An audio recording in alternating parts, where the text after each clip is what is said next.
வணக்கம். பைபிளை முழுவதுமாக வாசிக்கும் நம் லட்சிய பயணத்திற்கு உங்களை அன்புடன் வரவேற்கிறேன். இன்று நாம் யோபு 19 ஆம் அதிகாரத்தை வாசிக்க இருக்கிறோம்.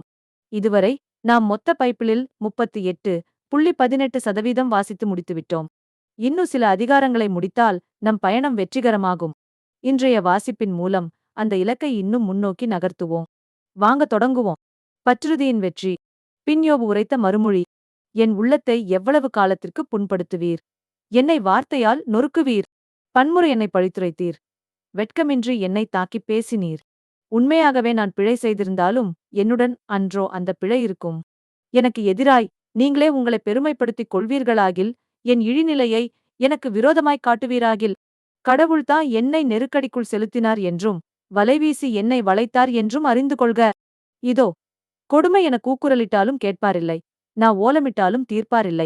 நான் கடந்து போகாவண்ணம் கடவுள் என் வழி அடைத்தார், என் பாதையை இருளாக்கினார்.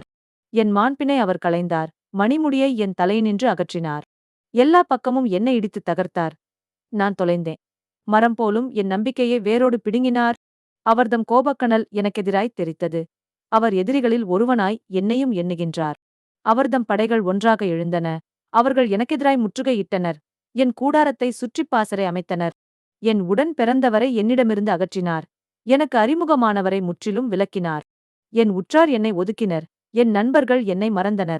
என் வீட்டு விருந்தினரும் என் பணிப்பெண்களும் என்னை அந்நியனாகக் கருதினர். அவர்கள் கண்களுக்கு முன் நான் அயலானானே. என் அடிமையை அழைப்பேன், மறுமொழி கொடா. என் வாயால் அவனை கெஞ்ச வேண்டியிருக்கிறது. என் மனைவிக்கு என் மூச்சு வீச்சம் ஆயிற்று. என் தாயின் பிள்ளைகளுக்கு நாற்றம் ஆனேன். குழந்தைகளும் என்னை கேலி செய்கின்றனர். நான் எழுந்தால் கூட ஏளனம் செய்கின்றனர். என் உயிர் நண்பர் எல்லாரும் என்னை வெறுத்தனர். என் அன்புக்குரியவராய் இருந்தோரும் எனக்கெதிராக மாறினர். நான் வெறும் எலும்பும் தோலும் ஆனே. நான் பற்களின் ஈரோடு தப்பினேன். என்மேல் இரங்குங்கள், என் நண்பர்காள், என்மேல் இரக்கம், ஏனெனில் கடவுளின் கை என்னை தண்டிச்சது. அட்ரைவனைப் போல் நீங்களும் என்னை விரட்டுவது ஏன்? என் சதையை நீங்கள் குதறியது போதாதா? ஓ, என் வார்த்தைகள் இப்பொழுது வரையப்படலாகாதா? ஓ, அவை ஏட்டுச் சுருளில் எழுதப்படலாகாதா?